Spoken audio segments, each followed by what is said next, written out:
Conduct Tribunal fixes 18th April for judgment on Justice Walter Onogen.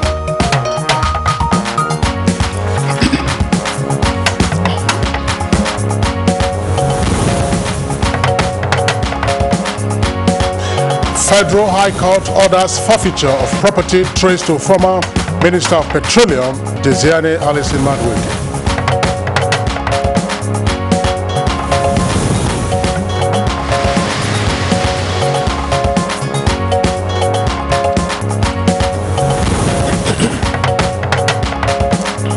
Joint inter-ministerial meeting on smuggling holds between Nigeria and neighboring countries.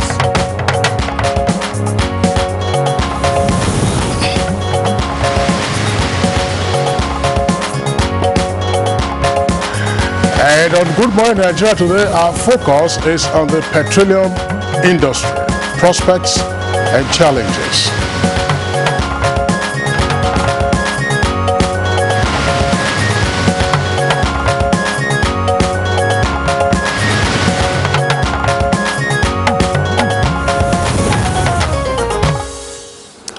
For several decades, the oil and gas industry has been the mainstay of Nigeria's economy, accounting for more than 80% of the revenue from our foreign exchange, despite contributing less than 20% to the gross domestic product.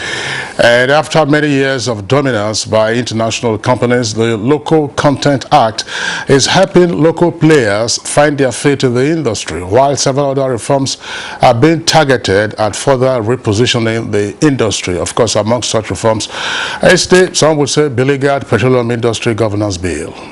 All right, and the looming shadow of shale production and its relatively low price, as well as the changing energy landscape in China, are hard facts staring the Nigerian oil and gas industry in the face.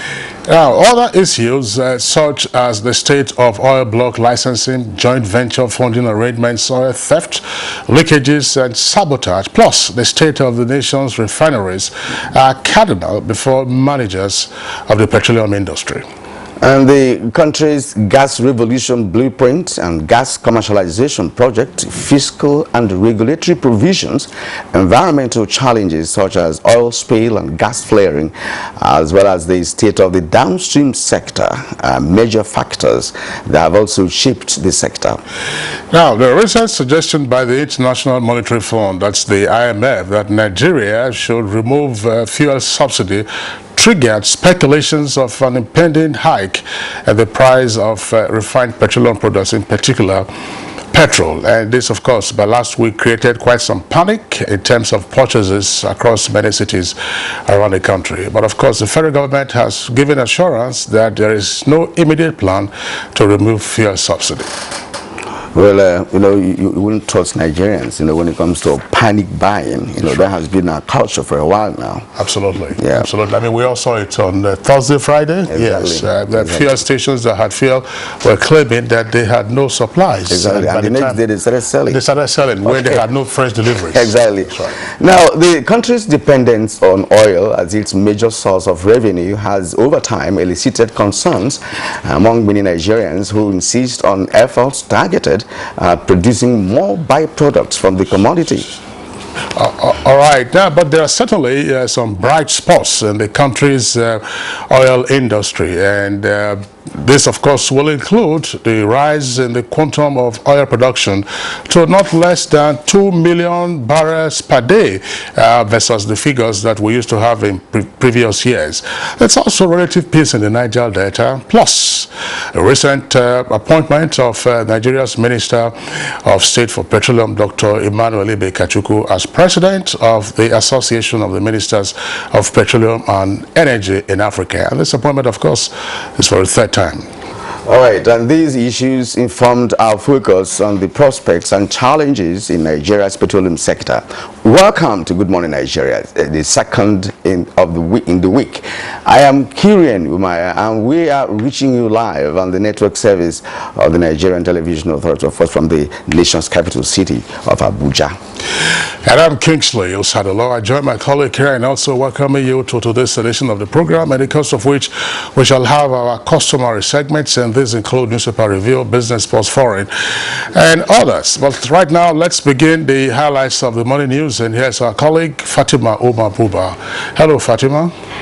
Hello, Kingsley and Kieran. Good to have you this morning. And to all of you out there, you're welcome to the news. The Code of Conduct Tribunal has fixed Thursday, 18th of April for judgment on the assets declaration case of Justice Walter Onogang. This follows the hearing of the final submissions of both the prosecution and defense. All of us agreed that it is the hard evidence that was presented before the tribunal by both the prosecution and the defense it is based on that a decision will be made. The essential ingredients is the falsity of declaration and the failure to declare. And we contend that both were missing. And Federal High Court sitting in Lagos has ordered an interim forfeiture of the property traced to former Minister of Petroleum Resources Dezani Alison Madueke. Donald Chidi Amangbo and Sequoia Properties Limited, Justice Chuka Obiozo gave the other while ruling on an ex parte motion the instance of the Economic and Financial Crimes Commission. The property is located at Plot 9, Azikwe Road, Ojiari, Port Harcourt, Rivers State. The matter has been adjourned to May 9, 2019.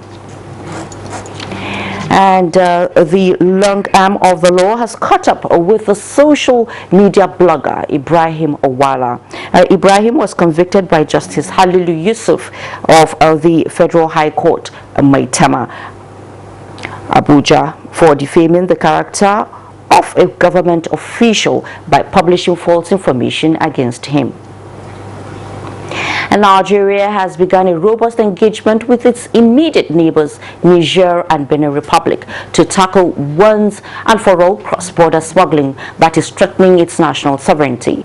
The Minister of Foreign Affairs, Geoffrey Onyema, hosted a joint interministerial meeting in Abuja Monday ahead of the tripartite meeting on anti-smuggling. So this was a preparatory meeting amongst ourselves to go through again all the issues and to come up with a common position and present that to Mr. President, and so that we can have a basis for engaging with our country, with those other countries. We're talking about weapons coming in, about smuggling coming in as well, and we just want to take steps to make sure that we increase security here and make Nigerians happier. In the meantime, Information and Culture Minister Lai Mohammed has commenced his engagements in Washington in the United States on a positive note. We discuss several issues ranging from how much Nigeria has been able to contain the threat of Boko Haram, and how much the president has succeeded in managing an economy from recession to growth, and the fact also that the president's commitment to fighting corruption, is not negotiable. And back home, security operatives in Zamfara State have resolved to relocate to remote areas where armed bandits operate as part of efforts to end the incessant killings and kidnappings in the state. The state governor, Abdul Aziz Yari, disclosed this while briefing journalists shortly after a meeting with stakeholders on the issue. Happening, and we are taking for the major. Just recently, GOC after 100 this place. We are watching throughout this thing, so we are putting all on ground, but we are doing it for the betterment of Zamfara people in Nigeria, not under any pressure. It is 5 years now since the abduction of over 200 Chibok schoolgirls by Boko Haram insurgents, and their families remain hopeful they will be reunited. In commemoration of the 5th anniversary, parents of the remaining girls still in captivity, advocates for their return, have made passionate appeals to the abductors for a lasting ceasefire and release of the 112 girls still in their custody. was like dialogue and negotiations while undertaking their military operations, so that to secure a lasting ceasefire, so that all our women and children who are living in captivity will be returned. And in a continued effort to effectively clamp down on illegal orphanages in the territory, the FCT Social Development Secretariat has sealed off the famous Kids Orphanage in Tunga Maji community and evacuated 19 children over alleged negligence and other nefarious activities in the home. Selling children, and when the authority police are after her, she produced one, and the remaining is nowhere to be seen, and she took to her heel, only for the police to now write SDS to come and evacuate the children, meaning there are a lot of things happening in orphanages. And that's the news for now. Good morning. Nigeria continues with Kingsley and Kieran after the break. What's up? His friends didn't come. Hey, let's practice. But you're going out. Don't worry about me. Nothing satisfies a mother more than seeing a child grow up. But I know as he sweats, he'll face the risk of germs which can cause skin irritation. That's why you need the new Best Ever Little Cool. Its new advanced formulation with extra menthol protects from up to 100 illness-causing germs and gives your family icy cool freshness. Growing up needs Dettol protection. Ladies and gentlemen, please welcome the daring and invincible Louis the Mosquito. Responsible for 200 malaria cases all on its own. Is there anything that can kill Louis? Morphine! Presenting Mortise Power Guard. Its powerful formula kills malaria mosquitoes fast. So, get Mortise Power Guard. Marketing of broadcast media products requires special skills which can only be acquired through training and experience. NTA TV College Jos is therefore organizing an intensive 3-week course on modern trends in broadcast media marketing. The course will equip participants with necessary skills to deal with contemporary marketing challenges and competition in the broadcast media. It is an essential course for marketers in the broadcast media to sharpen their skills and improve their capacities. Date 23rd April to 10th May 2019. Venue NTA Television College Refuge Jos. Course fee 100,000 naira per participant, accommodation inclusive. For more inquiries, please contact us on 0803 314 4383 or 0806 980 9807. NTA TV College Jos, training you to be the best you want to be. If you hear a bomb explosion or gunshots of an active shooter, that might be a terror attack. At such times, always remember 3 action words: run, hide, report. Don't try to run towards the terror scene to save the situation, because there might be a second bomb blast or another attack. Run far away and take cover. Make sure you are safe first. Yes, it is in our nature to sympathize over the hurt, but remember, only trained personnel can help in such situations. When in a secured environment, promptly call relevant authorities and help will come. For anonymous reporting, call 09630-3250-5 or 0813-2222-106. If you see something, say something. Nigeria unite against terrorism. This message is brought to you by the Federal Ministry of Information and Culture.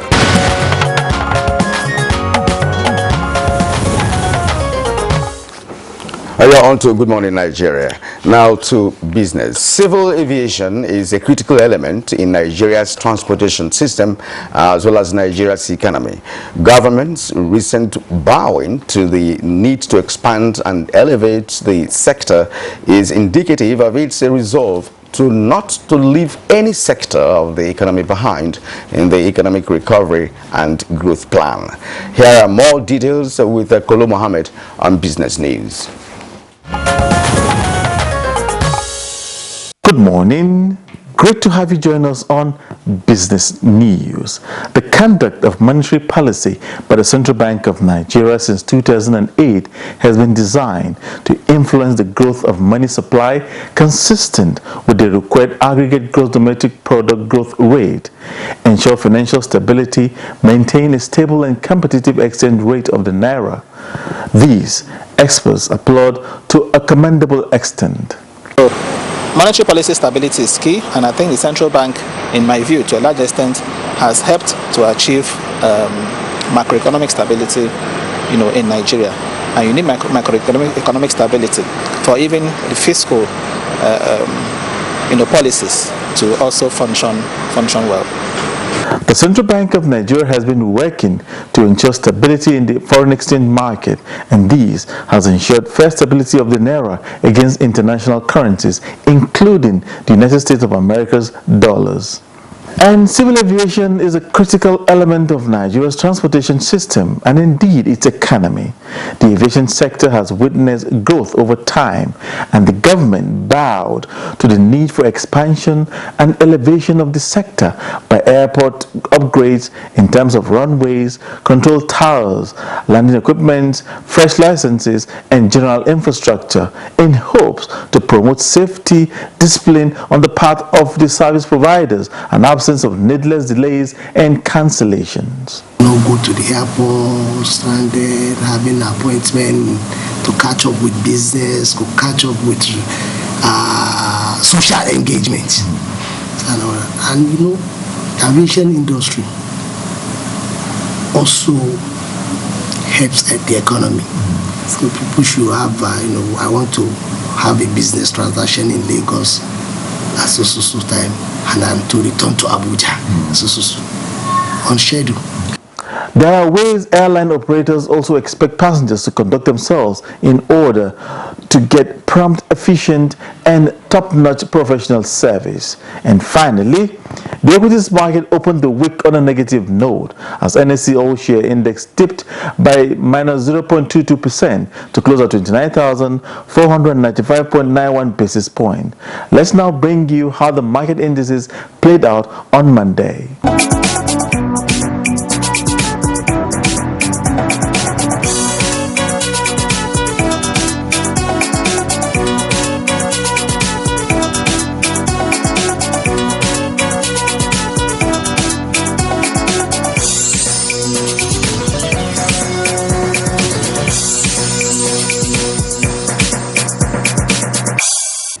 That's Business News. I'm Kolo Muhammad. Thanks for your time. All right, thank you very much, Kolo Muhammad, for the business package. Newspaper review is next for us on the program.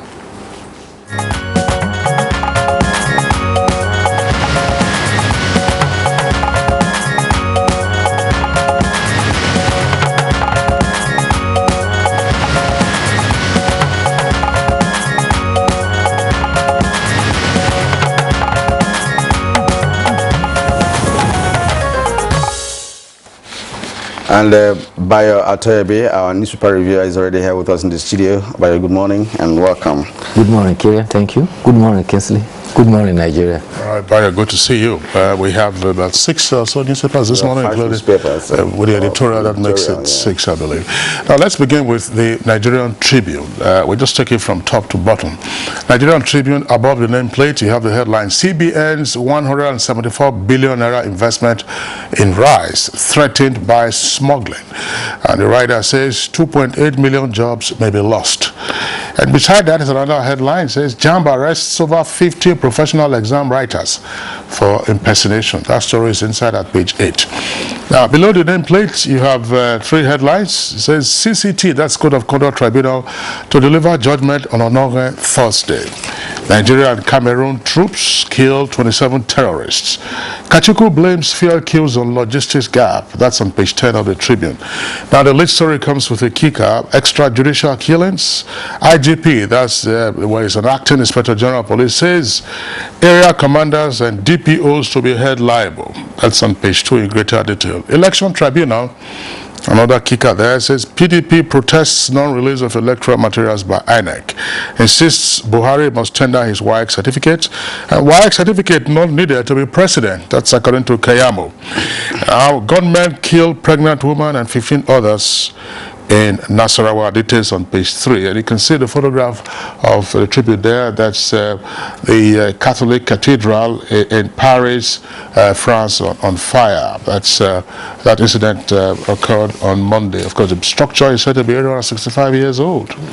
Yeah, no, it's over 850 years old, and it took 200 years, you know, to build that structure. In fact, it's been described globally as a tragedy of historical proportions. Absolutely. You know, because in the place, it's a structure of 13th century, you know, that was retouched in the 19th century because of the destruction of that very cathedral during the French Revolution of 1829.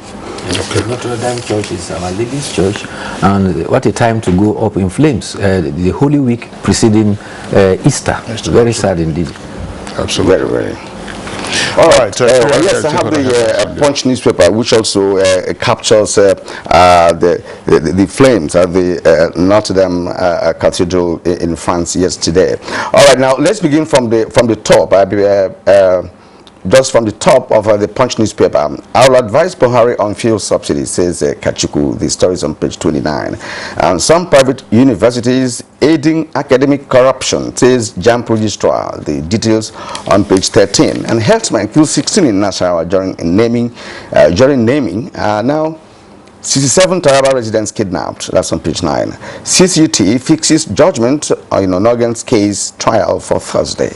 It's on page 13. And of course, beside the nameplate of the Punch newspaper, we have NNPC pays $1.5 billion cash call debt to IOCs. It's on page 29. Also on page 29 is the federal government shortlists 4 firms for Afam Power Yola Disco sale. And the lead story on the Punch newspaper is this: federal government probe panel recommends NHIS board sacking, board's dissolution. Is on page 9. Now, just below the photograph of the Notre Dame Cathedral in central Paris, we have some stories there. EFCC discovers car thieves' new tricks. You read that up on page 40. Then Welder gets life sentence for raping teenager. Is on page 5. Now, court dismisses disqualification suit against Adamawa governor.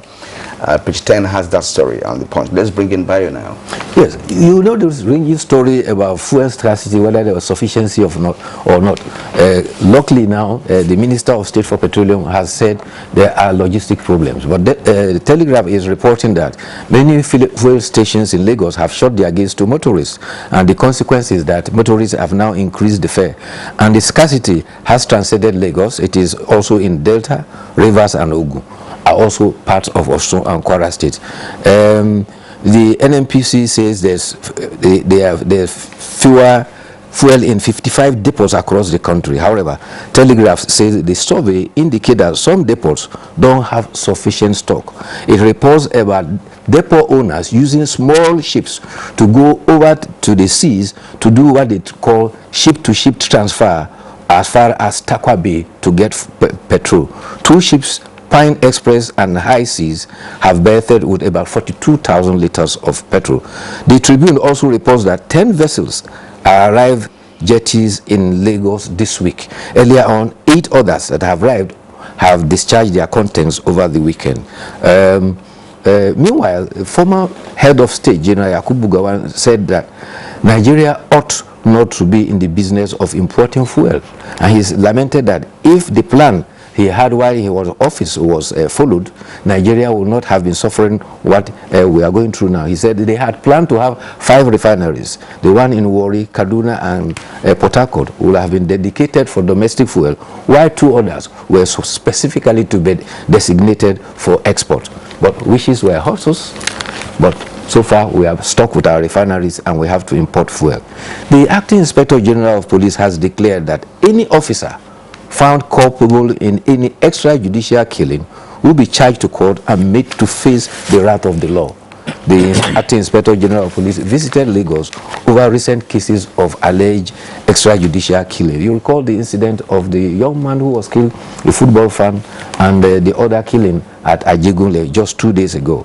While on the courtesy call to the Governor of Lagos, the Inspector General of Police said officers involved in recent cases have been arrested, tried internally, and will also face criminal prosecution. He, however, added that from all indications, records show that police officers in Lagos have been performing creditably, but activities of a few unscrupulous ones have dented the good work of the others. And they are addressed to men and officers. He enjoined them to abide by the ethics of the job and remember that they are there to serve members of the public. You know, the story here is from the Tribune, the headline we read earlier, said IGPC's area commanders and DPOs to be held liable. People's Daily is also reporting it and saying extrajudicial killings by policemen unacceptable. That's attributed to the IGP. Very important moves on the fact that the Acting Inspector General of Police himself has visited Lagos, where in recent times, as Bayo recalled, you have had this extrajudicial killing, one of a football fan who was at a viewing center, and that of a 20-year-old lady who was shot, in Ajegunle. And what happened was the inspector, who was on the team, the inspector took to his heels. I hope they have, been able to apprehend him. But one important point, I believe, is it just sufficient to dismiss officers, who are found culpable in instances like this? Because, you have rampant cases of some policemen who are misbehaving and then they get dismissed. These are persons who have been trained in weapons handling. So what do you do with them after they have been dismissed? But they face a criminal charge. Yeah, you face criminal charge. Even if you are jailed and you come out of the person comes out of jail, what then do you do with such a person who's been trained, in weapons handling? And I'm sure you know that there are instances where some criminals have been arrested and they were said to be ex-policemen, ex-servicemen. In fact, among the robbers that killed 33 persons in the robbery, one of them, the kingpin, was said to be an ex-police officer who has been dismissed. But the challenge is that there is the internal disciplinary measure, which is the only room trial. After you've gone through the process and you are found guilty, you are dismissed from service. Then you are held culpable for the crime you have committed. But again, after serving the sentence, it could be a liability to society. Should dismissal therefore be a punishment option? I think there are other ways to do this. They also need to examine these officers from time to time. Because when you're dismissed, first you've lost your emoluments. You've lost all your entitlements. You've lost them totally. And so you are back on the street, and the liability to society. That's right. Okay, let's take other headlines. Daily Sun newspaper, lead story, of course, is still on the killing of terrorists. It says soldiers killed 27 terrorists, seize arms, ammunition, and vehicles in Borno, and bandits kill 16 in Nasarawa. How about other stories there? JAMB registrar indicts private universities, accuses them of aiding academic corruption. Alleged tax evasion, court renews order for arrest of ex-Eagles captain J.J. Okocha. That's on page 5.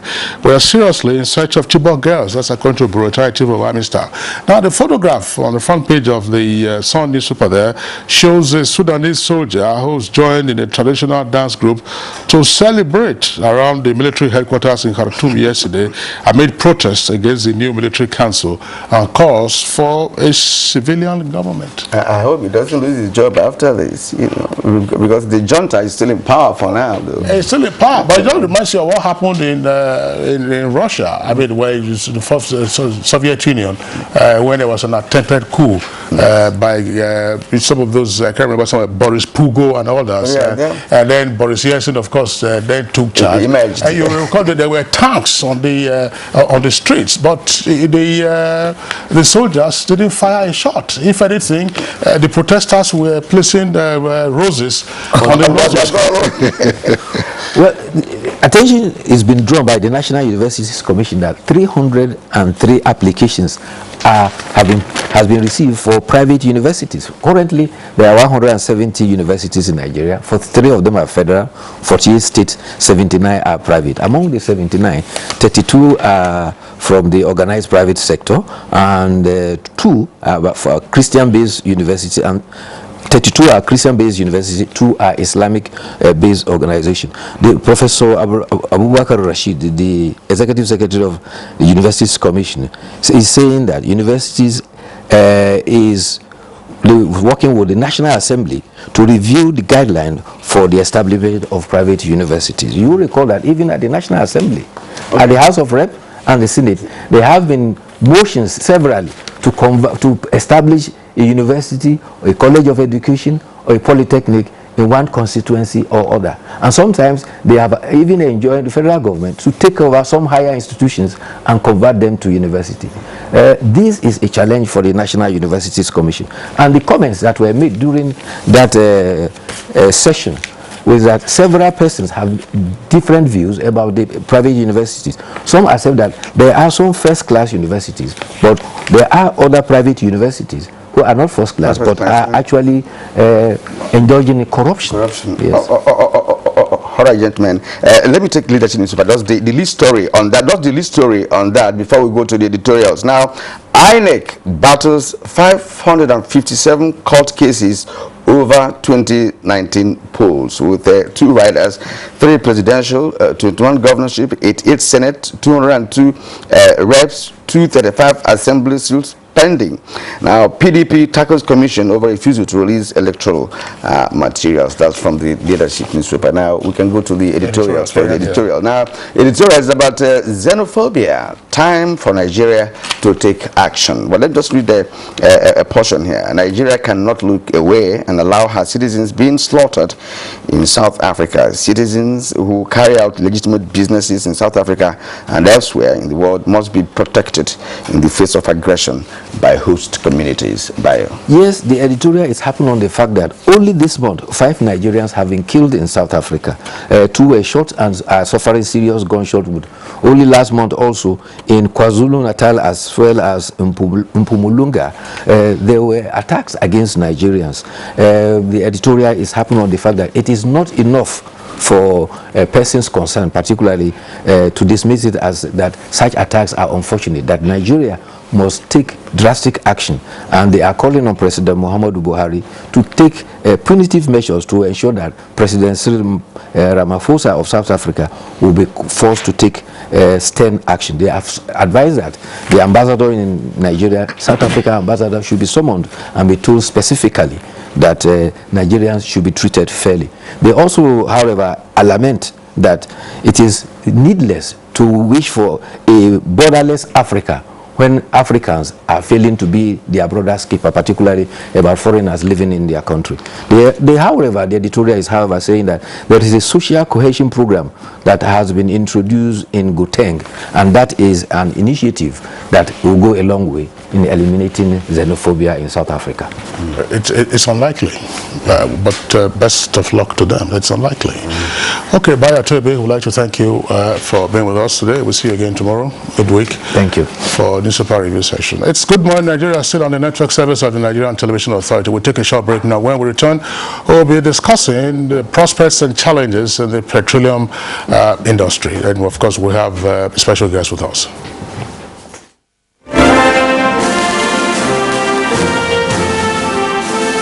Advertising your goods and services on the right channel gives you an edge over your competitors. NTA News 24 has all the platforms for your target audience. The station is on DSTV channel 419, GoTV channel 46, StarTimes channel 101, and Free TV channel 703. With our digital format and wide range, we can reach your customers in next to no time. We are eager to promote your business, goods, and services. So partner with us for a very rewarding business experience. For more information, please call Henry on 0803-379-0884 or visit our office at NTA Headquarters, Area 11, Garki, Abuja. NTA News 24. News and more news. You are watching NTA, Nigerian Television Authority. For more information and news updates, visit our website at www.nta.ng, or you can follow us on Twitter at NTA News Now, or you can like us on Facebook at NTA Network News. Stay connected on our YouTube channel at www.youtube.com/NTA News Online. Watch our live stream at www.nta.ng/live. NTA, you can't beat the rich.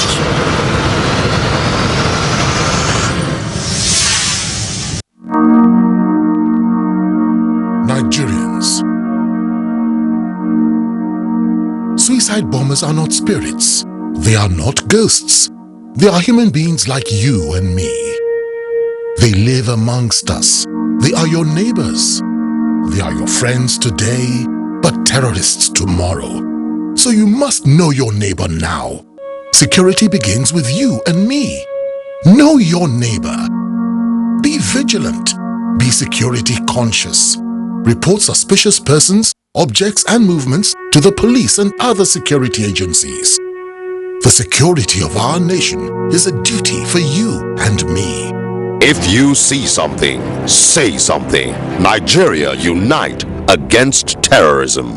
This message is brought to you by the Federal Ministry of Information and Culture. Helen! Hey, where's your mom? Today is her toilet day. What? Helen! Toilet day? Tomorrow you're hosting a party and it's a matter of my reputation. Even if you spend your entire day cleaning with all this, it still won't be party ready. Impossible! Challenge? New Ticker Harpic 10X. Even if you use this solution 10 times, it won't give you the same cleaning like Harpic because its new Ticker formulation sticks to the bowl better, giving you a sparkling clean toilet. Wow! New Harpic 10X gives me the freedom from toilet day.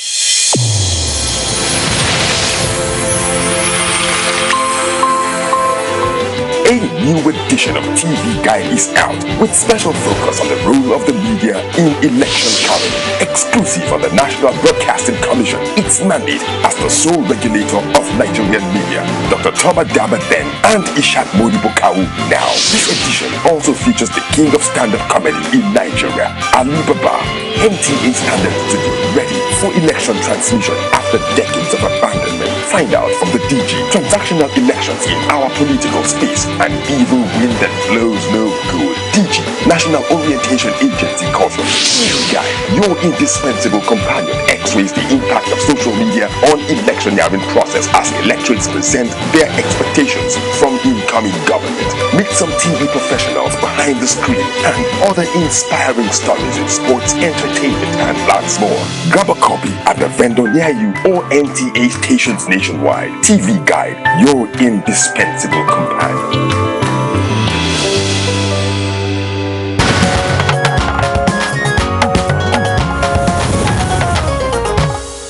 If you are just joining us, this is a Good Morning Nigeria on the network service of the NTA. Now, to set the tone for our discussion on petroleum sector prospects and challenges, here is a short background put together by Serafina Okon.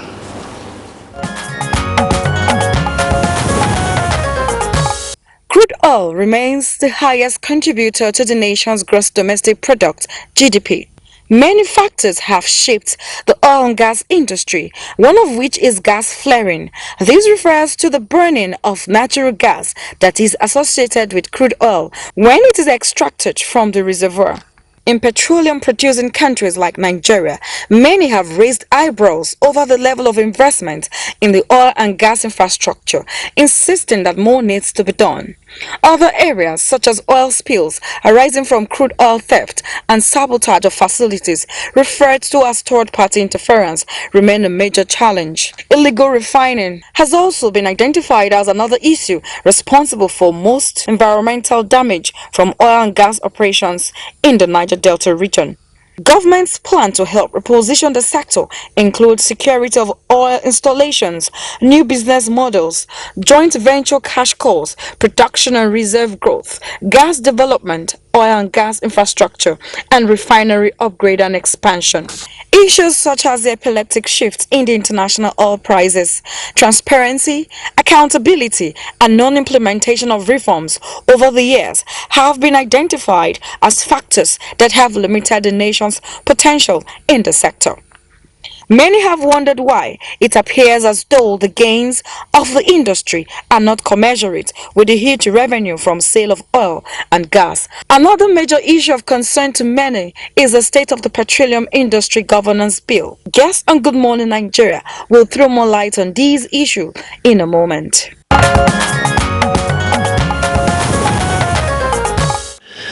All right, thank you very much, Serafina Okon, for that background. We have with us in the studios the Honorable Minister of State of Petroleum, Dr. Emmanuel Kachikwu. Honorable Minister, pleasure to have you again on Good Morning Nigeria. Thank you very much. All right, we also have with us in the studios another guest that we have from time to time whenever we're discussing matters relating to the petroleum subsector. He is a distinguished professor of petroleum economics, Professor Wumi Eledere, who is also president of the Nigerian Association of Energy Economics. Professor Eledere, pleasure to have you again on Good Morning Nigeria. Pleasure to be here. Here. And also joining our conversation from our Lagos studio is Dr. Yemioke. Dr. Yemioke is an Associate Professor of Energy and Electricity Law, University of Lagos, Nigeria. So you're welcome to Good Morning Nigeria.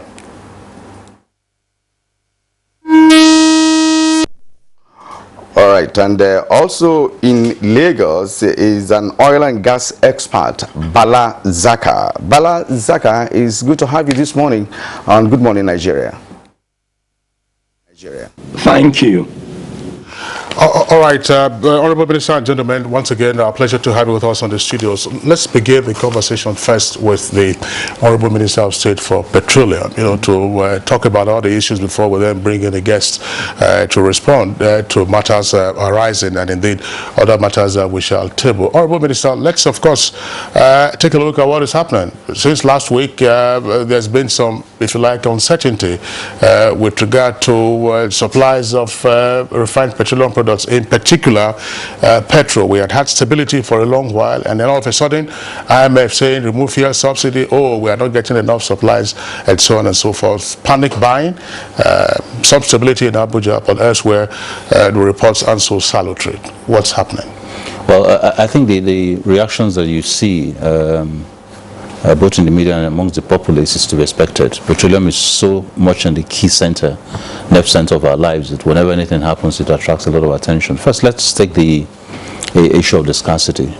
I think that if you go around most of the areas where we notice initial scarcity, Lagos, some parts of Abuja, this morning I think some reports on Kano, a lot of that had basically cleared up. I understand that what had happened, and NNPC of course handles this on a commercial basis, but what I understand happened was there were some logistics issues, ships betting on time.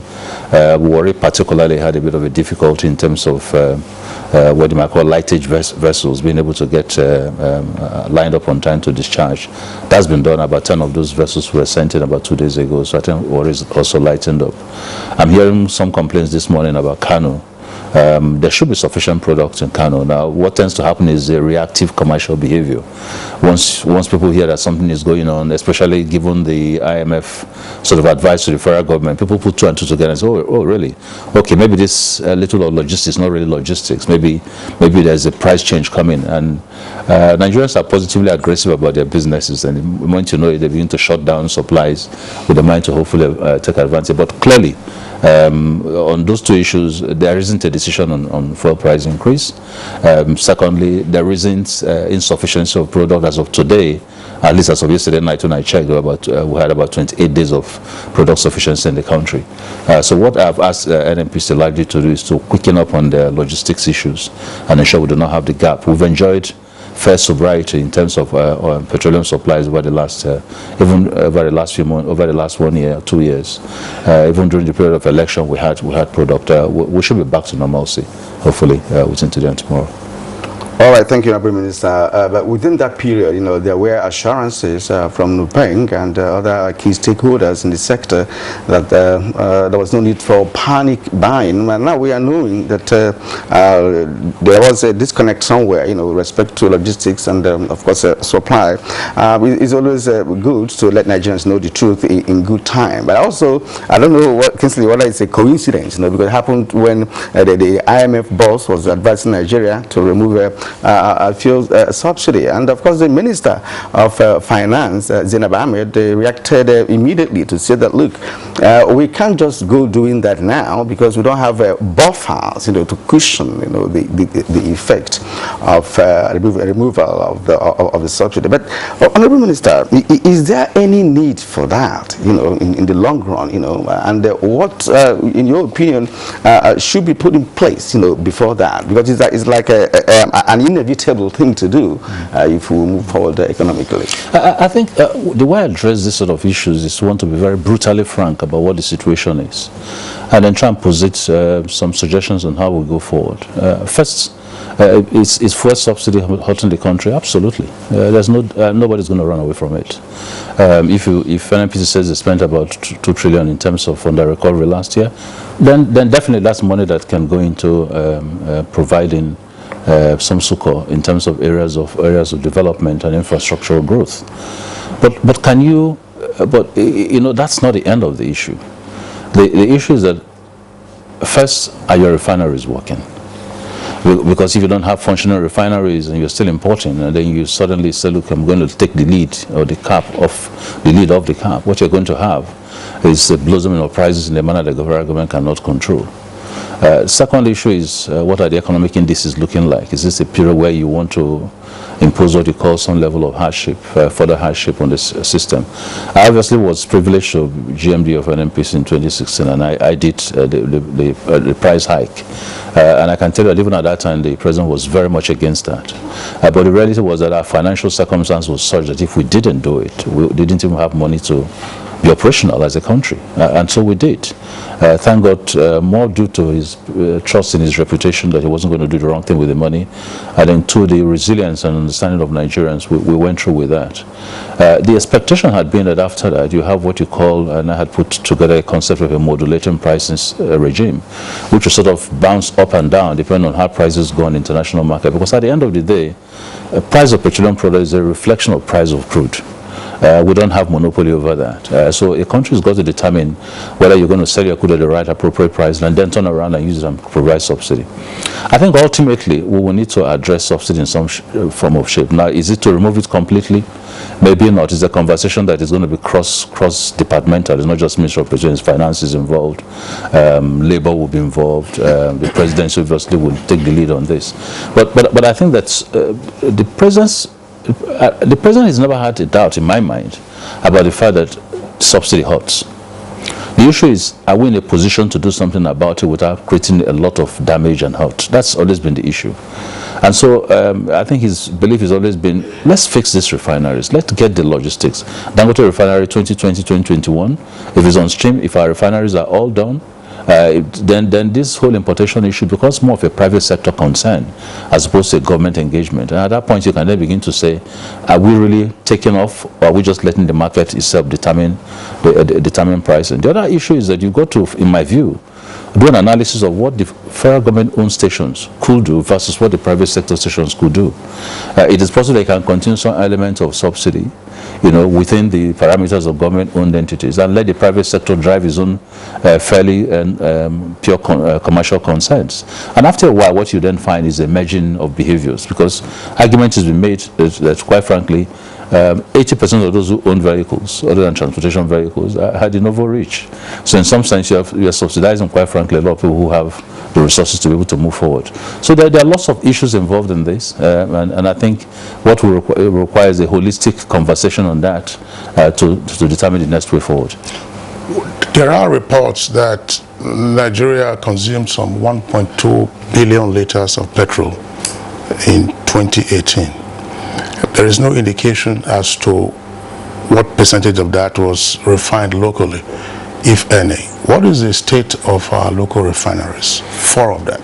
4 of them, I would say less than 10-12% performance levels. It hasn't improved. And 2 things are responsible for this. One is that the turnaround maintenances that were done under government patronages all over these years really haven't worked. And the issue is not age of the refineries. In Ivory Coast, we have refineries that are about the same age as the Nigerian refineries. They're working efficiently. They're being run by Shell. The reality is, when turnaround maintenance becomes a contracting issue, where people make profits out of turnaround maintenance. The man does it and hands it over to you, and good luck to you. And so the reality is that even when I came in as GMD, these refineries were literally shut down. We managed to tinker with them, got them up to about 15, almost 20% refining capacity. But the effect of producing any product under those circumstances, that you're actually taking a huge loss. So if I consider what I sell my crude in the open market versus what I get by putting into a refinery that is operating at 20% capacity, I'm taking a big beating commercially. What I think we need to do is that we need to fix the refineries. Now, how do we fix the refineries? I've been a proponent of the fact that you need to go to private sector for two reasons. One, private sector has a way of ensuring that the best things are done, and they have a stake in it. So they take responsibility, which is why if you see a lot of refineries are working, they're not necessarily government owned. Second is that the kind of money you require to fix these refineries, at the last count, about 2.5 to 3 billion. It's a lot of money that we put into other uses when there are in fact potential investors in there. Now, does that mean selling the refinery itself? We've had debates on this, and the jury is out there. One side says, sell the refinery, get out of it, let's stop all the losses and let it run commercially. A fantastic idea. However, the problem is that if you sell the refinery in the present comatose state, you're selling scraps. So the value that you get, despite all the billions of investment, will be fairly worthless. And the president's position is largely been, let's get the refineries fixed through whatever arrangement, then let's decide on what next to do. The other thing is that there are private sector players who are willing to put money into doing this. And we came up with a concept approved by the president in 2016, I think it was 2016, if I'm not mistaken, June or July, in which I came up with the concept of private sector investment, but no equity, no equity takeover. Under those terms, they basically are giving you a loan facility. They repair the refineries with you. They support you in the management until they bleed out their own investment in the refinery. Now, NNPC, of course, has been engaged in negotiations with this select group of investors for quite a while. I think the terms have not been satisfactory to NNPC, and so they've not been able to reach conclusions on that. I think the last time I checked, NNPC was beginning to consider to go and do it itself in terms of the Port Harcourt refinery. I am opposed to that because I think we're just going back to square one. I think the right thing will be to get the private sector involved, even if we do not sell the entities or do not even take equity shares. Let's work at a process of financing which will enable refineries come on stream. And that's important because if Dangote refinery and I praise God comes on stream in late 2020, early 2021, the 650,000 barrels refinery, they're going very massively on speed on this. And if we get them functioning and then we'll have our 4 refineries lying comatose, then the scrap argument will come back to the table. All right, Honorable Minister, Nigerians are indeed worried, because of the extent, to which our refineries have failed, to work for a good number of years, irrespective of the fact that a lot of money have been injected in trying to do your turnaround maintenance, and yet we are getting about 10 to 12% output. Now, last time, if I'm right, approval, or rather 13 licenses, were issued for modular refineries, which for me and a good number of Nigerians would think that, look, if that had worked, by now, we will not be talking about, the large quantity of fuel imported into this country. So what has happened to these 7 licenses? What is happening in the modular subsector? No, the modular refineries concept is doing very well, frankly. We licensed about 10, not 13. 3 are literally close to completion. 7 have basically reached FID stages. All the engineering and design works are all completed. The financing agreements have been put in place. So technically, 3 are almost there. I expect that those 3 will be commissioned sometime within next year, very early next year. I expect the other 7 will be up and running, hopefully, if the finances flow in by the end of next year or 2021. So in terms of beginning the concept and executing it, we've delivered on that and it's working. But that's not the solution to our problem. Modular refineries are 5,000 barrel, 10,000 barrel refineries. And the essence why we focused on that was really to reduce the turbulence that you had in the Niger Delta, everybody doing illegal refining, quote and unquote, and see if we can direct that attention to some level of a legal structure. So, but if it's replicated in other parts of the country? Oh yes, obviously. But how do you replicate 5,000 barrels refinery in very many distant areas in the north? You have to pump 5,000 barrels to start with. Your pipelines have to be good. By the time you travel that distance, you've lost the economics. No businessman will do that unless, of course, we end up finding oil proximate to the area where those are. So you find that most of the modular refineries are located very near to production wells.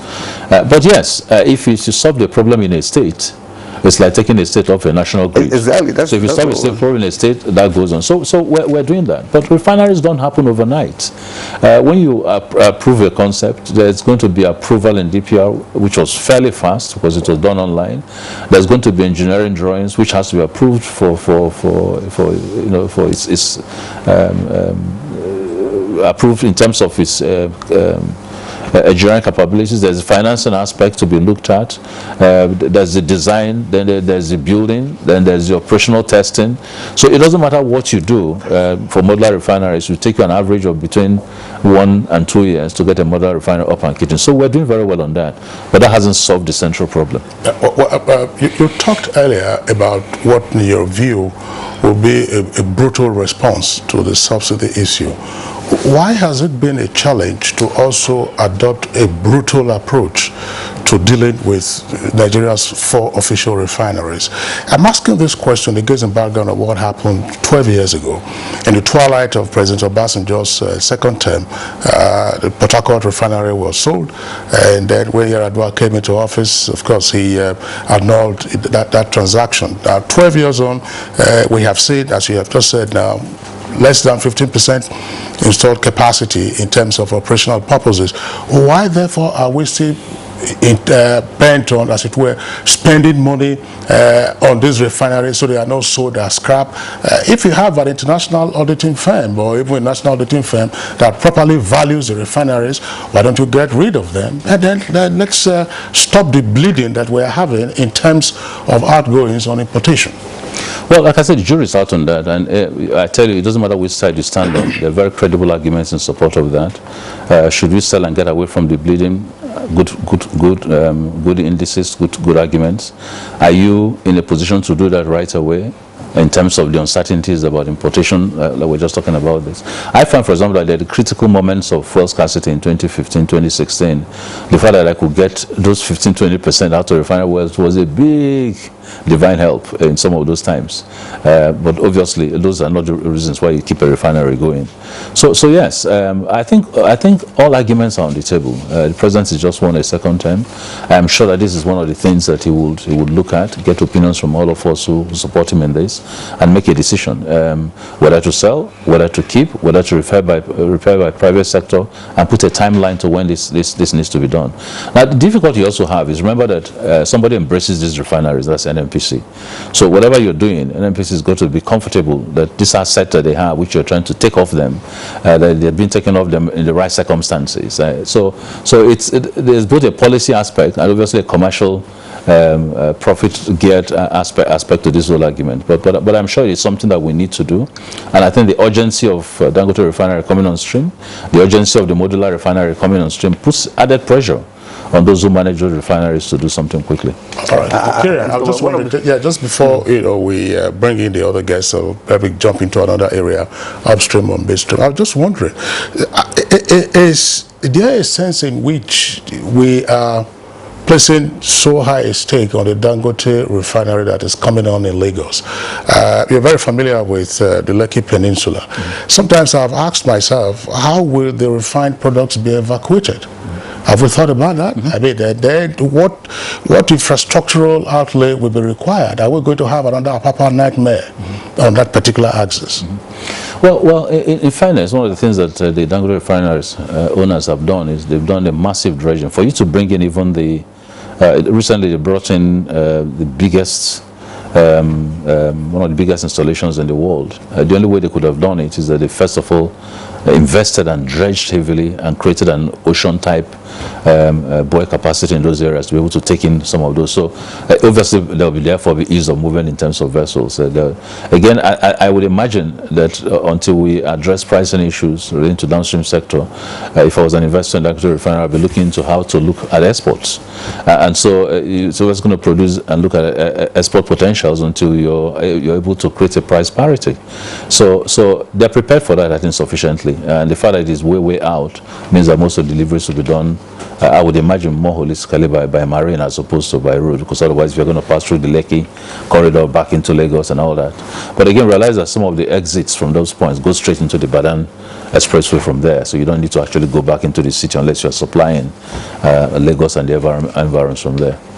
All right, Honorable Minister, we thank you indeed for laying a good background for this conversation to really commence. So we are moving into the nitty-gritty of the conversation. We're not leaving out other guests who are with us. We have two in Lagos, Dr. Yemioke and of course Bala Zaka. But let's begin from here.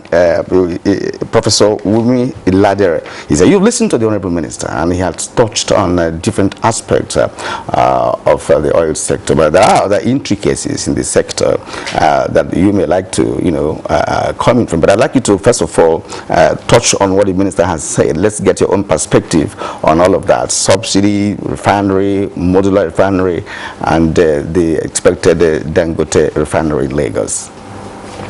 Oh, thank you very much. I am actually delighted at some of the comments of the minister, because I don't necessarily see him that removing subsidy is not something that should be on the table.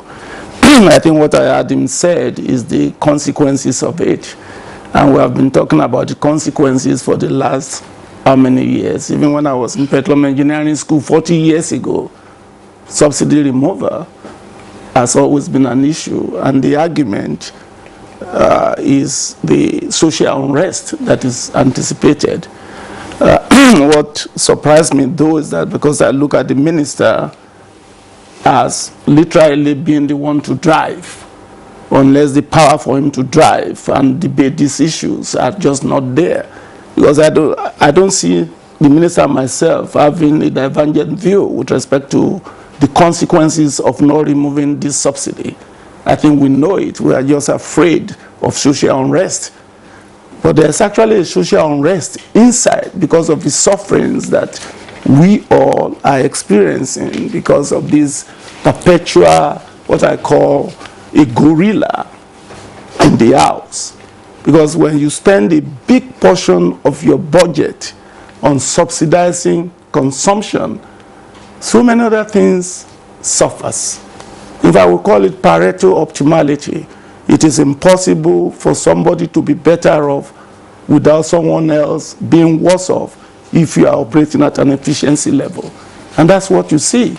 When you are spending money on subsidy, some other things have been suffering over the years. And that's why recently on the paper I called for, there's need for us to really sit down. What are these benefits beyond keeping social unrest in a keg? Yes, I understand. People will argue that wages are low. People will argue that they don't trust the government to do anything with the money. The money is not even there. It's not that there's money there. You are taking money you should have spent on education, on road infrastructure, on building the future for consumption today. So I don't think we have any divergent view. The only thing that is keeping the government from doing the right thing is the fear of social unrest. And that's where public education comes in. You need to sit down and let people see what they are missing for this petroleum subsidy. When you are spending nearly 1/4 of your annual budget, burning it at the tailpipe, and the minister said it, 80% of those people benefiting from this subsidy can actually pay for it. And a good example is telephone, where you load your card, and when the card is over, and people are paying, and they are buying the cards. So I don't think we should allow that. We need to educate the public, let them see what they are losing from this. Listen, it's not difficult, Honorable Minister, for somebody to be born by the people who gave birth to me and become who I am today. Will it not be better to subsidize education for competent workforce in the future? We are subsidizing petroleum and 50% of graduates don't get jobs. Is there a way to divert that subsidy to expand the economy in a productive manner? Those are the issues we need to discuss. We need to tell ourselves the truth. And I'm not a prophet of doom. This is exactly what Venezuela did that brought them to where they are today. Selling an economic product at below the marginal cost of production doesn't make economic sense. All right, Professor Wumi Ladari, thank you very much. We'll return to you. Let's go over now to our guests in Lagos. We'll now introduce them, Bala Zaka, as well as Dr. Yemi Oke, who is an associate professor of energy and electricity law at the University of Lagos. First, Dr. Yemi Oke, we're still focusing on the downstream sector. The economic arguments, as both guests here with us, Minister and Professor Ladari, have said, the arguments are elastic. But what is it that we need to do if we are not in a position to boost our domestic production, and the under recovery of subsidy, in plain language, is being spent, to subsidize imports, as it were? What is it that we need to do? How can we get the NNPC to take its hands off the four apparently or obviously inefficient refineries that we have at the moment, and then encourage all others, including the modular refineries? Thank you very much. Again, thanks for having me. My immediate reaction is to say that we're looking at the problem the wrong way. The challenge of the petroleum sector, to me, and speaking frankly, is one of governance. Governance in the sense that we need to understand how we came about the NNPC structure, as it were. Briefly, NNPC came on board as a result of the merger of the National Oil Company and the Ministry of Petroleum Resources in the 70s. Then, subsequently, we had NNPC now merging the bureaucracy as well as the operation. But then there is another bureaucracy, which is the Ministry of Petroleum Resources. NNPC hasn't yielded the bureaucracy as we speak.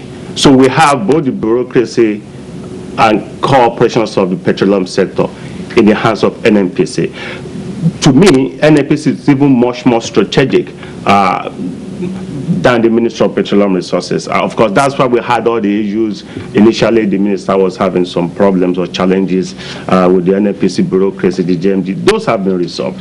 But the issue of governance, speaking frankly, I would say we should not continue to subsidize fuel consumption.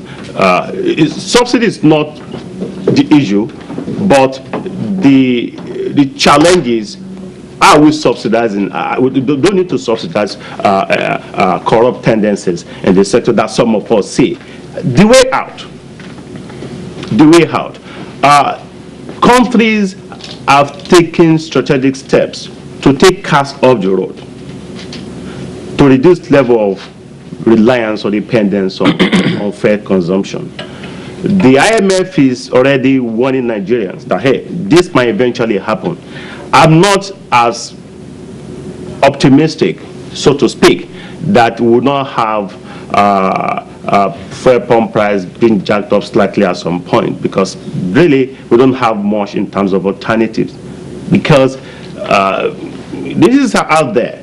But my worry is hope it will not amount to a kind of reversion of the gains of the labor struggle that we just witnessed with the slight adjustment in minimum wage structure of 30%. Nigerians are going to react to it. So how do we not deal with it? I think we should concession those refineries.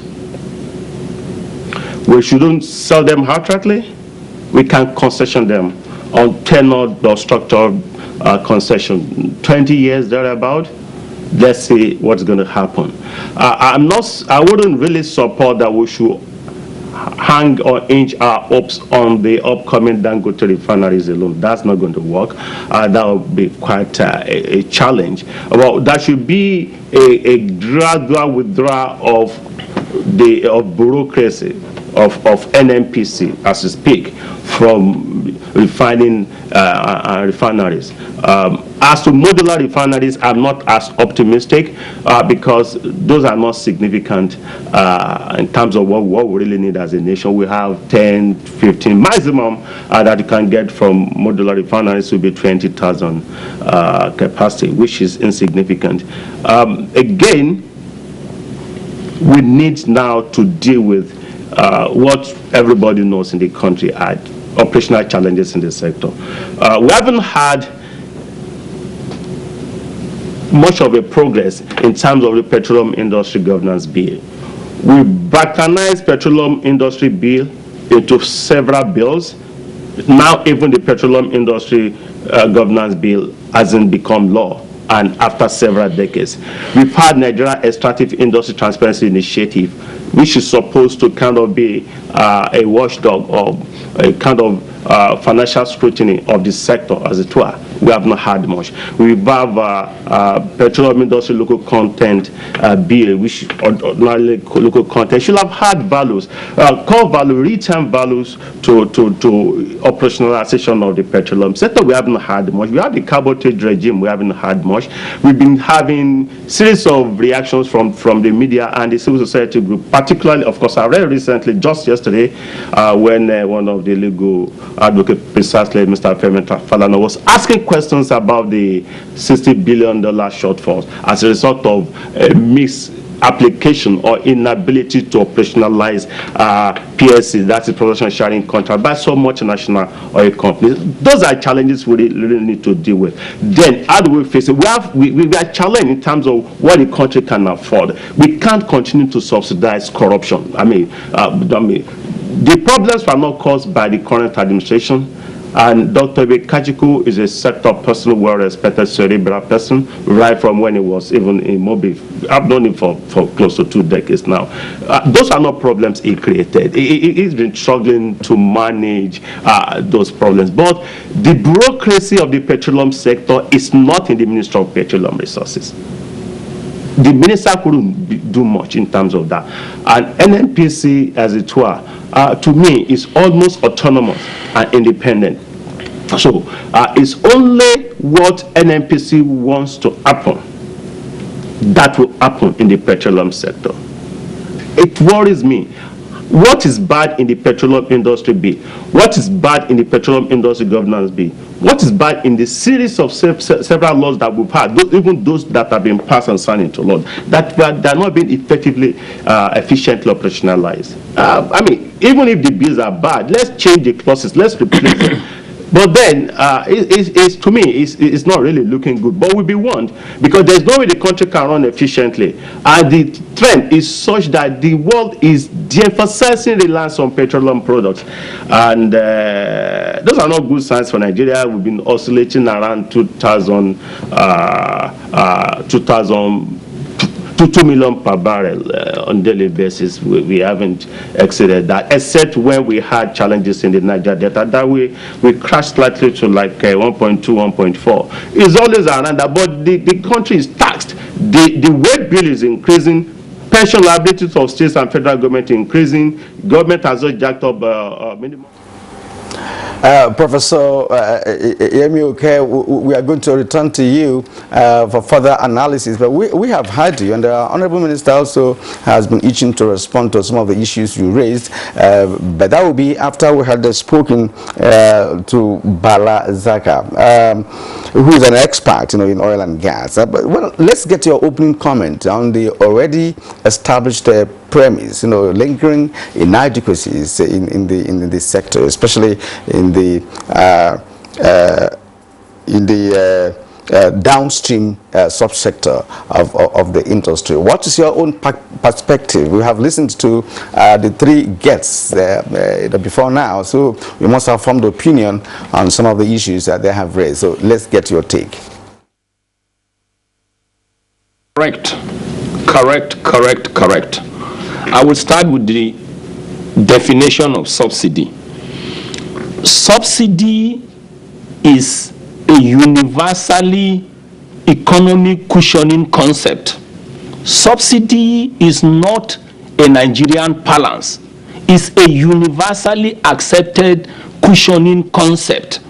And that means if the concept of subsidy is not working in Nigeria, it is not the concept that should be thrown away. But we need to look at Nigeria and explain or find out why subsidy is not working. It's just like democracy. Democracy is a universally accepted political system of governance. And that means if democracy is not working in country X, it doesn't mean democracy will not work in country Y. The reason why subsidy appears not to be working in Nigeria is simply because we have characters I can best describe as economic traitors, economic betrayers, and economic vampires. And if we don't go after these monsters and we say we are going to throw away subsidy, considering where Nigeria is today, believe me, we will grind this country's economy to a brick wall.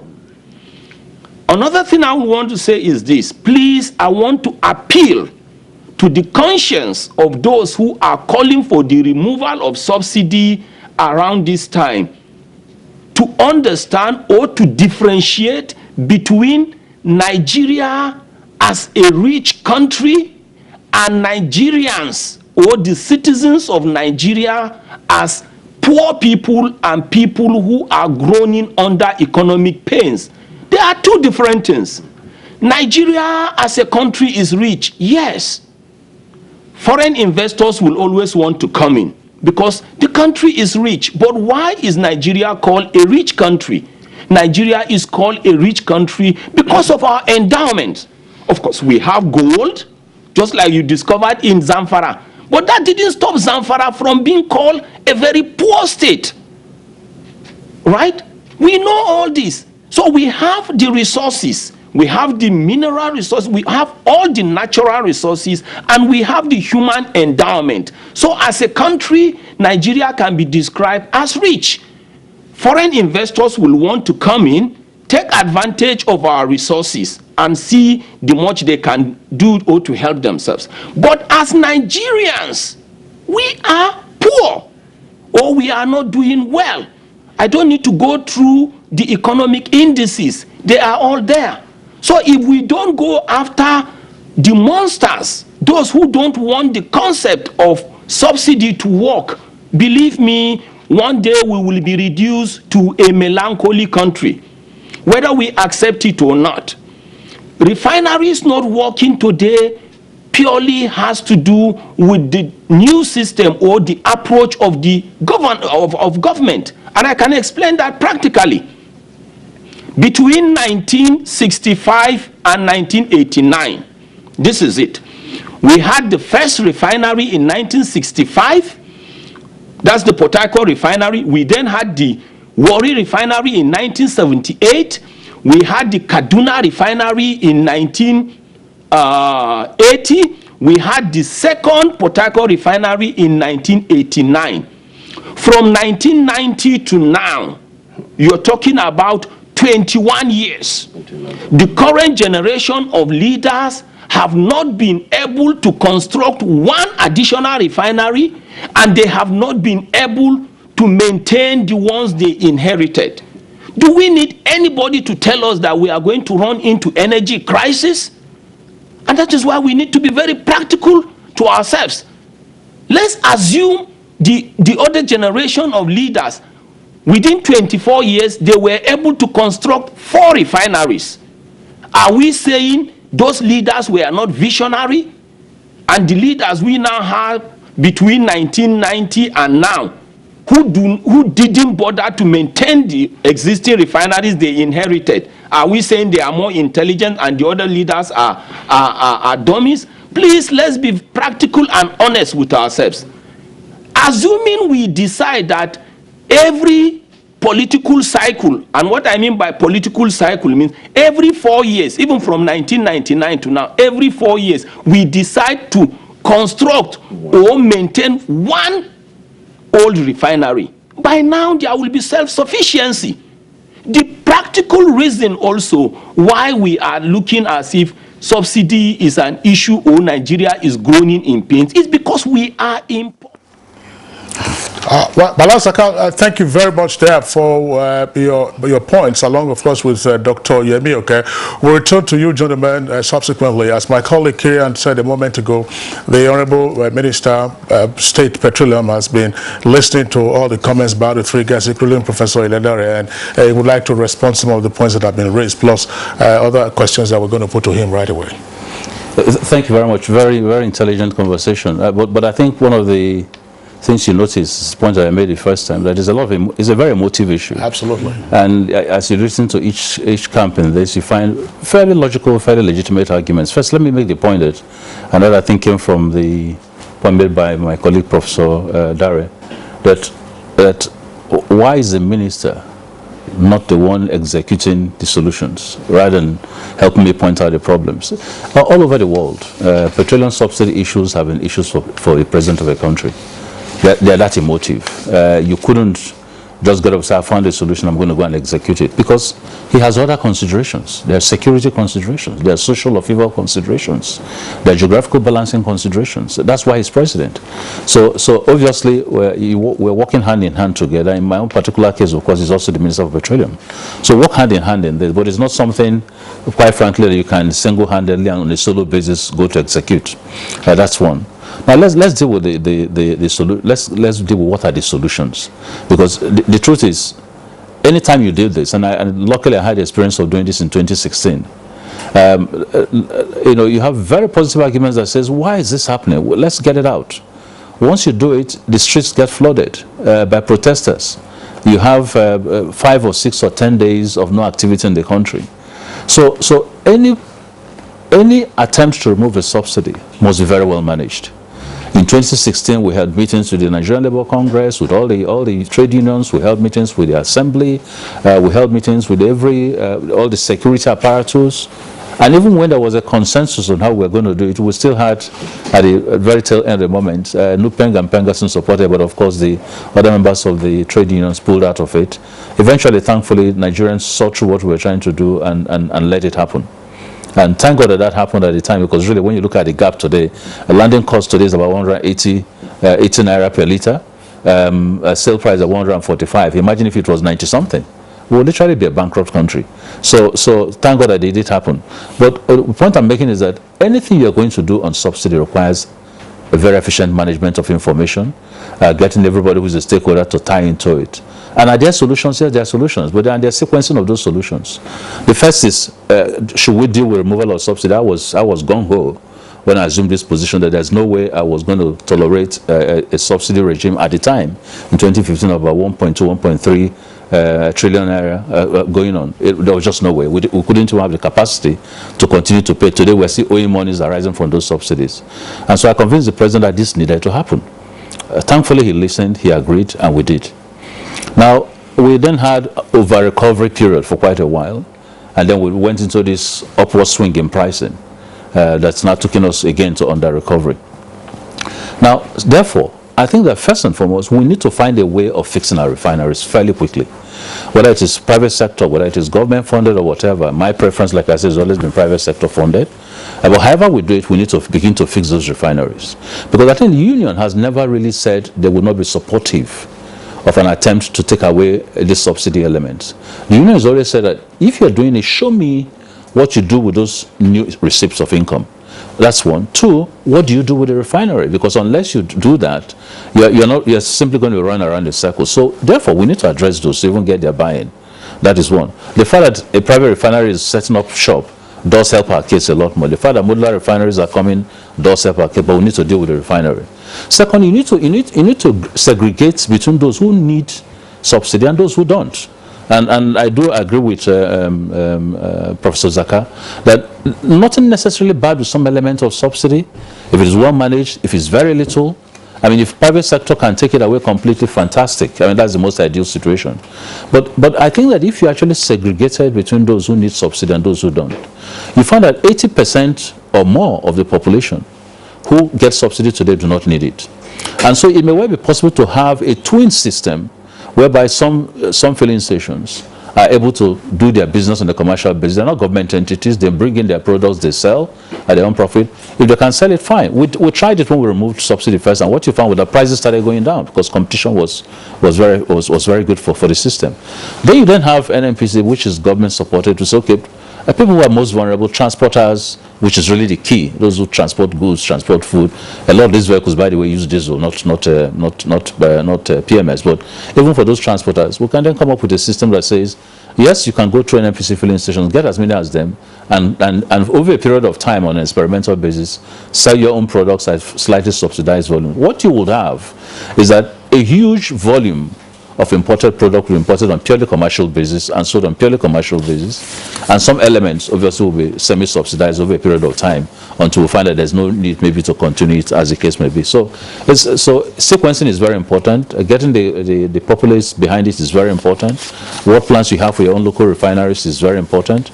But ultimately, someday we'll get to a point where really the issue of price of selling a commodity is no longer the price of government. Government, for example, doesn't control how much you sell food. It doesn't control how much you sell so many things in this country. The private sector has found a way of being able to step in and take the lead in that.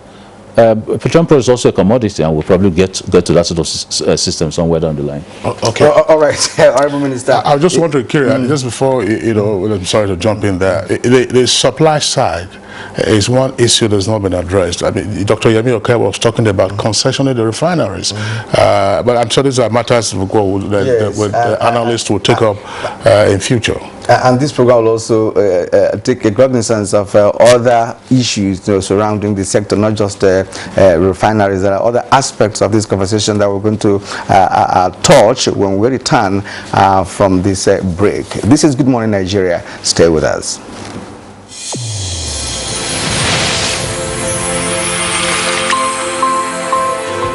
A new edition of TV Guide is out with special focus on the role of the media in election coverage. Exclusive on the National Broadcasting Commission, its mandate as the sole regulator of Nigerian media. Dr. Toba Damaden and Ishak Modibo-Kawu. Now, this edition also features the king of stand-up comedy in Nigeria, Ali Baba. NTA standard to be ready for election transmission after decades of abandonment. Find out from the DG transactional elections in our political space and evil wind that blows no good. DG National Orientation Agency caution. Guide, your indispensable companion, x-rays the impact of social media on electioneering process as electorates present their expectations from incoming government. Meet some TV professionals behind the screen and other inspiring stories in sports, entertainment, and lots more.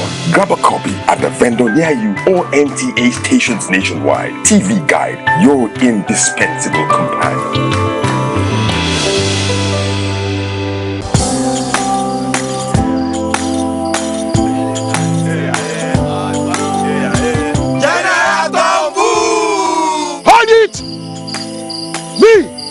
I don't commot my hand from oil bunkering. General, what you gonna yarn? What did the yarn serve? I don't understand though. Because they spoil our water and our environment. And it cause our people serious harm. Militants is there.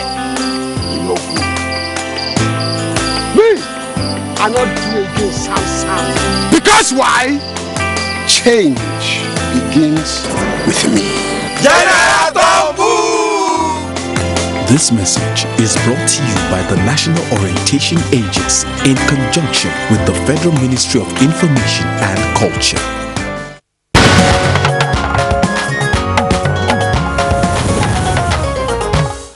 All right. right, you're welcome back at the state. Good morning, Nigeria, reaching you live on the network service of Africa's largest television network, the Nigerian Television Authority. We still have all our guests with us, 2 in Lagos, and of course 2 here with us in the Abuja studios. We've also received a torrent of tweets. My colleague and I, Kirian, will just go very quickly now through those tweets and then return to the guests. Sunday Michael Amakoji has this one. Says, we pay so much attention to the petroleum sector that is rapidly less of value at the international market. US and other nations are now using electric cars, but here we are emphasizing oil. That we even lost $1 billion in a search in the northeast recently, but we can't revamp Ajaokuta. All right, now Akeju Olabaju said we don't have a reliable way of knowing the accurate tonnage of crude that is lifted for onshore. The imports aren't controlled and subsidies are wrongly paid on import volume when ordinarily such imports are diverted. There is need for strong petroleum audit and reform. Bello Muhammad tweets, now the federal government should critically look into the actual production cost of petroleum products from our refineries and also the landing cost of imported commodity. Now, waste in production and landing costs must be identified and removed. Now, Akeju Olabaju, the sector is a fountain for corruption in the upstream and downstream. The petroleum profits tax is underestimated to deprive the country of income. The non-functional refineries leading to uncontrolled import is our albatross. Subsidy should be paid on volume consumed only. Ashiru Mohammed tweets, now the crisis in the petroleum sector has once again reiterated the need to diversify to agro-related and mining activities in order to mitigate over-reliance on oil. And Chris Simeon, it is a shame for Nigeria, the largest producer of oil and gas, to still be importing and refining crude outside Nigeria. It's better we sit down and rethink. Festus Akimboyewa has this tweet. It says, reforming our petroleum sector must be given top priority in order to build a strong base for the future. And also, government must continue to diversify the economy. And Mike Anyako, Nigerian petroleum industry needs a total overhauling. We have witnessed a lot of crisis in the subsector over the years. The sector still remains the main earnings of the government, and that's why the imperative of diversification of our economy cannot be overstated. And then going to the third page there, says, this is from Raji Afiz Bidem. It says, good morning, sir. Is it real that fuel subsidy exists in Nigeria? To me, according to him, it's a scam. God bless Nigeria. And now from Bello Mohammed, the federal government should critically look into the actual production costs of petroleum products from our refineries, so also the landing cost of imported commodity. Waste in production and landing costs must be identified and removed. Let's go to Omobola Home. That's our third set of tweets. It says, I'm convinced that once the Dangote refinery comes up and the model refineries are up and running, the overdependence on importation will be largely reduced. These measures will cater greatly for the local daily consumption. And finally, Ronke Leinjuege, let's get this subsidy removed already. It is a clog in the wheel of our economy and developmental progress. Good morning, all. All right, so those are some of the tweets that we'll take in the meantime. Let's return to our guest. Honorable Minister, you, of course, there were a number of points that were raised earlier, but you wanted to respond to some of them. We'd like you to touch on that very quickly. And so let's move on to another aspect of the petroleum sector. We've been talking essentially about the downstream sector. Gas is said to be Nigeria's mainstay. What is the positive outlook, or what are the issues of the gas sector? We've done a lot. That is one area where we've done a lot of work. First thing we've done is that we've passed a gas policy through the Federal Executive Council, which takes the entire sector upstream, midstream, downstream, and deals with both the gas essentials and the fiscal regimes necessary to get gas out. Why is gas not available? Everybody keeps saying we're gas country. It requires infrastructural investments. It requires pipelines. It requires production platforms. It requires the right pricing for gas so that people can put investments. Those are the things that the petroleum policy is trying to deal with. Now, obviously, some element of that is carried into the PIB, an element of PIB dealing with the fiscal regime of PIB, which is still awaiting changes, because you can't change fiscal structures by regulations. They've got to come by law. So that's part of the problem. So what we're doing is staying with the old law, which is incapable of driving gas, but trying as best as we can to be aggressive about regulatory nuances. And so under those regulatory nuances, we brought in the gas commercialization program, which basically is about to take flares out of out of the production platforms and give it to third parties where the oil companies are unable to do that. That stops flaring, increases gas local utilization. We are doing LPG national deployment into all the local governments to move people away from utilizing wood, utilizing some element of electricity, and beginning to use gas a lot more for cooking. All right. We are looking at how to domesticate gas, because a lot of oil companies are exporting gas. It's very convenient. It's a one-stop shop. Do your production, put it on board a vessel, and you are gone. For you to take it into the hinterlands, you either need pipelines or you need virtual systems of remitting gas to these localities. And so they shy away from it. And we're now saying, no, there must be some level of local DSOs in terms of gas delivery for the country for it to make sense.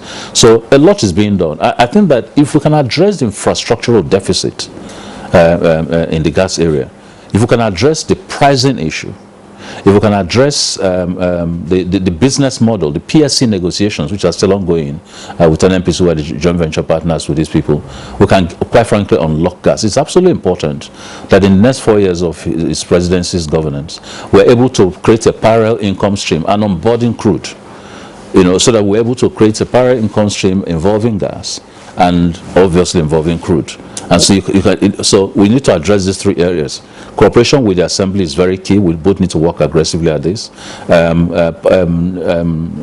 level of cooperation with the oil companies and the producers are also key. One of the things I have worked hard on with my team is, one, exit flare as quickly as we can. Two, look at the costs of production in Nigeria. We've come down from about 32 down to about 22. We need to get back to about 15, possibly 14, to create a margin for the government. And three, more important, compel oil companies to see local expensing of gas into the local environment as important as exporting the gas itself, because without that, you're not going to drive power. And so those are the things that we've worked on fairly successfully and will continue to work on. All right.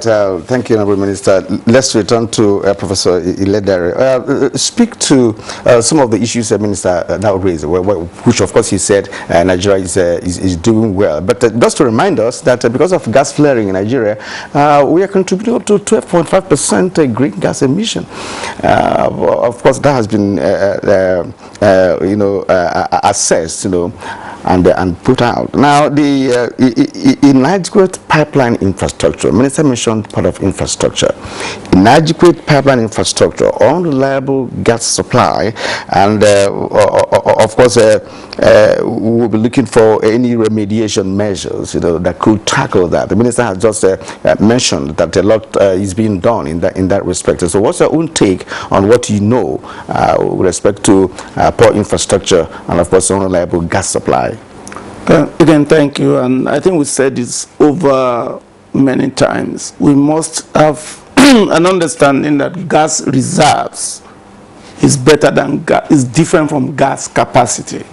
There's so much investment that is required to move resources to become reserves and to become productive capacity. We don't have the money in Nigeria. Somebody has to bring the money to build the pipeline infrastructure. If a student of mine just got his doctoral office in commercialization of gas using investment into pipeline. He just defended recently. He's actually an NNPC employee who just got his doctor of philosophy on how to design tariff that will maximize return from investors. When somebody brings his money to do certain things, there's a threshold of performance of that investment before he can come. And there must be contract sanctity. The biggest challenge with respect to gas and the oil and gas sector in Nigeria is governance. And I don't like us to just keep beating up NNPC. There's nothing NNPC we want more than being commercial. They are dominated with the role function, which is not their fault. Again, this is where the minister comes in. I would have expected the professionalization of the Ministry of Petroleum over the years. Even if you go to PTDF, they have upstream division, they have local content division, they have downstream division. But if you go to the Ministry of Petroleum, they have them, but do they have the personnel? No, those are the issues. I agree with Professor Dr. Oke. Governance is the issue. And listen, I know I can be explosive at times. I've wondered, the reason why you have this comatose in the petroleum sector is when the president assumes the minister's position, and I'm sorry, and then dedicated his chief of staff to be issuing directive when you have a minister of petroleum. You are not going to accomplish anything.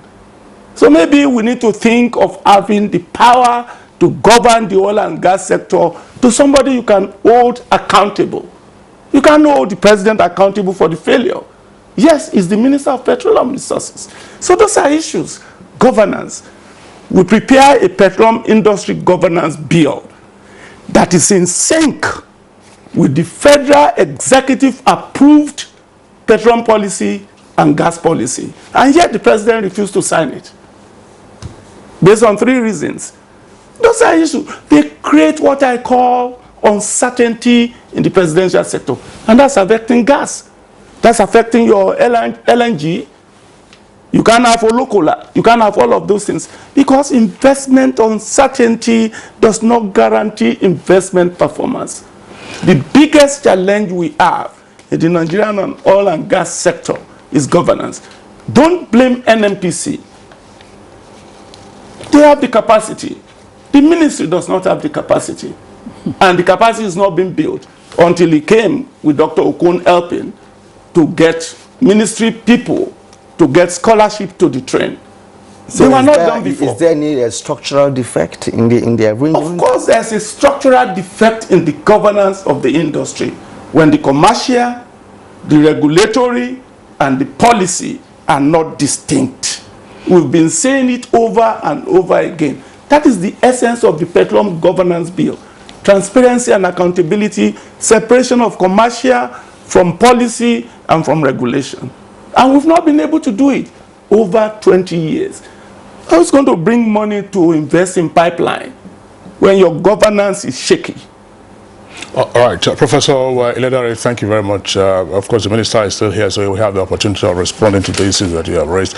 But let's go back to our guests in Lagos. Both Dr. Oke and Balazaka, short and sharp, but touched on the key issues. We've not gone into the upstream sector, so we're still dealing with, well, of course, you have some upstream issues in terms of gas, but considering the utility of gas to the economy as well as to the wealth of the nation, are we on the right track? Because we seem to hear a lot of stories under the previous administration. There were all kinds of things with the new gas master plan, the pipelines that were being constructed right up from the southeast, from the south side to the southeast, moving up north. And here we are, the gas-fired power plants. From time to time, they shut down because, they have no supplies. And the LNG, of course, which Professor Ledare also talked about, but also would appear to be suffering. What do we need to do right? Let's begin with Dr. Yemi Oke with regard to the gas subsector of the petroleum industry. Thank you very much.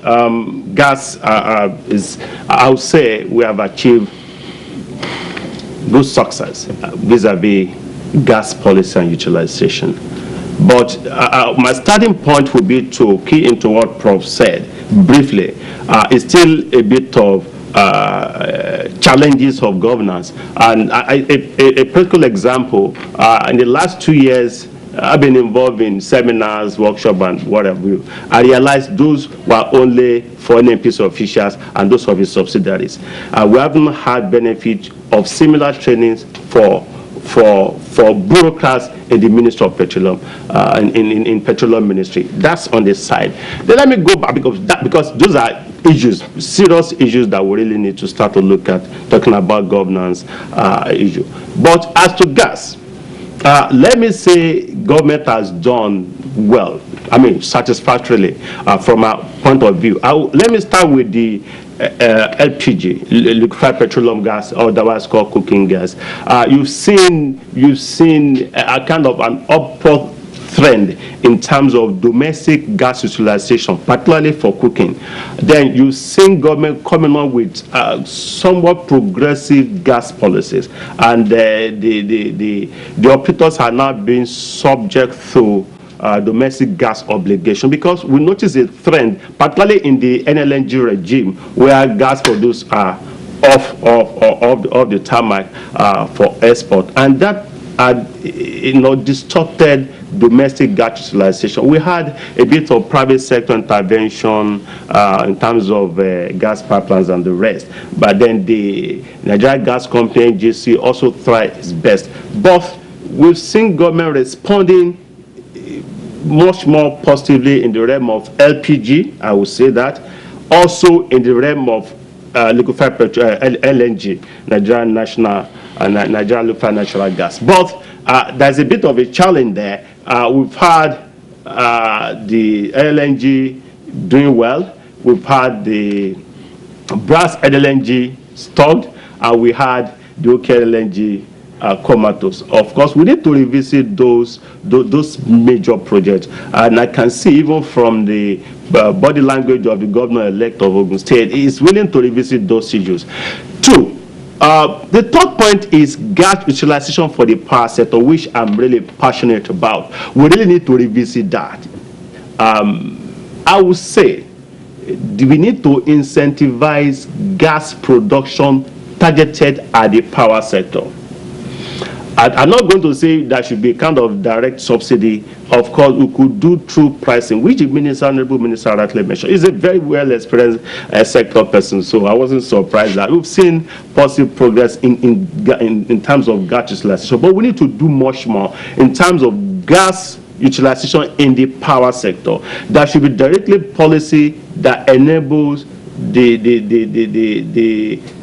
GENCOs and others to have access to gas. In fact, we had issues of funding and all other challenges in the power sector. But then, that remains the only reasonable way of improving the fortune of the power sector, because unless we divert gas consumption to power that sector, we will still be challenged as a nation. We need to do something on that. We've been talking about gas pricing is key. I applaud the federal government. They've been able to bring down the issue of pricing. Then we need more in terms of funding to incentivize gas production for domestic.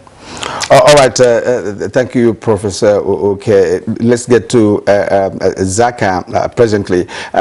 So you may wish to speak further on the nation's gas policy and some of the achievements that the minister told us have been recorded in that subsector. You can also take on this very aspect of the conversation we've not touched, and that has to do with the local content in the oil industry. Of course, we've had about the executive order that of course reflected on the need for local content in all sectors, not just oil sector. You speak to that too in terms of projects, in terms of licenses, and of course in terms of contracts. Is it Bala? Oh, okay, Bala. Well, you see, when we've just moved away from crude oil and we are now talking about gas. That simply means, like we keep saying, as a country, Nigeria is rich. When you talk about investment in gas, you are even talking about going towards a cleaner fossil fuel. This is something we need to tell ourselves as Nigerians and start being honest to ourselves. Do you know that there was a time we truly conceived what we call the West African gas pipeline projects? There was also a time we conceived the idea of the Trans-Saharan gas pipeline, meaning that this same Nigeria that appears to be crawling and looking prostrate had the vision, had the initiative to think about how to move gas from Nigeria here through North Africa, through the Mediterranean Sea to Europe. All these things have been taught before now. It still boils down to the way and manner our leaders manage the economy. No matter how visionary somebody is, if you want to be a good political leader and you don't have good knowledge of economic management, there will be problems. As far as I'm concerned, when you talk about gas also, it still goes back to infrastructures. If you don't have the infrastructures and you keep hoping that somebody will leave his territory to come and develop your infrastructures for you, you may not be honest to yourself. As far as I am concerned, Nigeria, for every country to develop, this is the way I look at it. The government of that country will always be the biggest debtor. The government of that country will always be the biggest investor initially. The government of that country will even be the biggest customer, and the government of that country must be the biggest guarantor. And that simply means if my country, or if the government of my country will be the biggest debtor because she wants to put infrastructures in place, I don't have a problem with that. The debt can go to any extent because they want to put capital infrastructures. Then if people want to come in and invest, whether in relationship with local investors or pure locals, then the government of my country must be the biggest guarantor. You heard me, I didn't say the government of my country must be the biggest creditor, because you need to get finances from different parts of the world. So it's the same thing we're still talking about. I mean, let's look at this same gas. Before we unbundled NNPC, we predicated, before we unbundled NEPA, we predicated the supply and sufficiency of electricity on the abundance of gas to drive the gas turbines. That was it. At a point we said we wanted to divest and go to agriculture. This is something very practical. It is also that gas that we need, because from the gas you will get ammonia. From ammonia you will get urea, and from urea you will get your fertilizer. So only on gas alone Nigeria will be rich enough to take care of so many things. I mean, what can we say about Qatar? Qatar survives principally on just gas. Yes.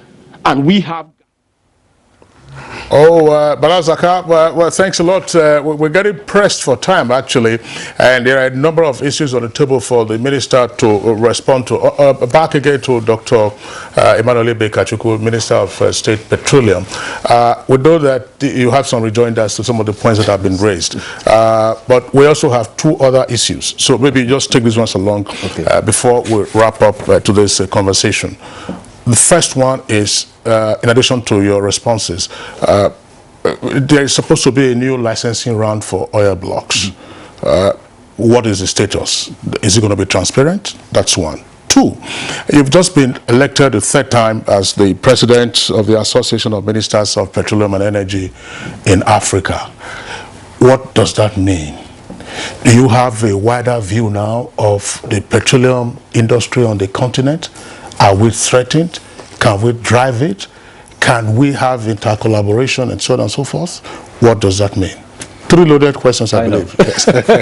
Well, thank you very much. First, let me defend my boss a little bit, because I've heard it said he's basically converted that portfolio of ministerial, and that's not enabled the system function well. Let's go back to history. The reason why he did that in 2015 was just one singular issue. Before he came in, there was just so much talk of fraud in the system, lots of investigation going on, fuel subsidy issues, and he felt, look, having been a petroleum minister himself, having some level of control in terms of what happens in the sector would help. But remember that I was appointed both as GMD and also Minister of State Petroleum, and I had fairly wide powers to function during that time. It may well not have been the same when there was a split, but frankly his interventions in a lot of these things have been fairly minimal, down to basic final decisions, which in any case, even if you had the full Minister of Petroleum, you will have to take back to him to do. So let me define him on this. It's not an issue of just usurping the power and not letting it function. Chief of Staff, same thing. He's really a coordinator at best. Things go up to the ministerial desk, presidential desk. By virtue of the president being a minister, he's got to coordinate it between the various interfaces. And so sometimes I think he receives quite an unhealthy level of blows on this. And hopefully some of those will be addressed. So let's leave that. Now, in terms of gas, everybody said the right thing. The reality, quite frankly, is that what is going to drive gas, like Professor Okay said, is quite frankly, you've got to find the funds. It's money. You've got to back up your desires, the whole projects that you looked, AKK, OBOB, and the rest, and a lot of that will move successfully into private sector dominance investments. But we need to do more. We need to get out and sell Nigeria in a way that shows that people can come here and do investments. I'll give you an example. Why are oil companies back to production? We simply solved the cash cow issue, which had besieged this country for over 20 years. We sorted it out. As soon as we did, investments began to come back. Exploration is going on. We're back to 2.2 million barrels production. People are ready to invest. So you've got to deal with the fiscal and return issues, like he rightly said. If there are no return incentives, people are not going to invest. And there's the only way we can drive gas is to bring in those investments. And that must be the concentration, quite frankly, of the Minister of Petroleum. Oil blocks. Now, oil blocks, you're saying, are they going to be transparent? Absolutely. I'll be surprised if they are not. We have given, submitted to the President, the rudiments of allocation of marginal oil fields. The deep offshore type blocks are a little bit different because those require a lot more technical analysis. But in terms of the over 40 marginal fields that we've identified through DPR, we've given the President what must be the compendiums to be able to do that. He didn't want to do that in his first time because he wanted to concentrate on stabilizing the sector itself. I would imagine during the second term that is something that will be done. And it will be absolutely transparent. Honorable Minister. The third one, sorry. Yeah, that's the Petroleum, the African consortium. Yes. I'm honored to have been appointed for a third time. What it does is that African integration is so important. US is pulling out its market. It's become self-sufficient and become a net exporter of petroleum products. Asia, despite all the patronages that we're seeing, is running a multi-fast track on alternatives to oil. So we can't depend on those markets. And so what Africa does for us, despite the fact that a few African countries are finding oil, is that we can at least harness that market. It's a market of over 400 million consumers. If you can put it together, it provides a first pass point of sale for us. We can do cross-border investments on infrastructure. Refineries don't have to be in Nigeria. They can be in Ghana and help service us. All right, Honorable Minister, we have to stop you there. I'm sure he has given you 3 loaded answers from 3 loaded questions. Thank you very much. It's a complex situation, but I'm sure from what the Minister has told us this morning, they will be sorted out. And at this point, we concluded this particular edition of Good Morning Nigeria. But we will not go until we appreciate the Honorable Minister of State Petroleum, Dr. Emmanuel Kachikwu, for being here this morning. He was here quite early. Thank you for coming. Thank you very much. And of course, Professor Wumi Iladere is the President, Nigeria Association for Energy Economics. Thank you, sir, for your views. And in Lagos, we had Dr. Yemi Oke. He is the Associate Professor of Energy and Electricity Law. Thank you for your perspectives to this conversation. And also Bala Zaka, expert in oil and gas, who had, of course, different views, if you like, if you ask me, on all the issues raised. Thank you so much for coming this morning. Well, that's the end of the show. My name is Kirian Umaya. Have a great day. And I'm Kingsley Osadolo. We are back tomorrow, same time, 7 o'clock in the morning. Until then, enjoy the rest of your day.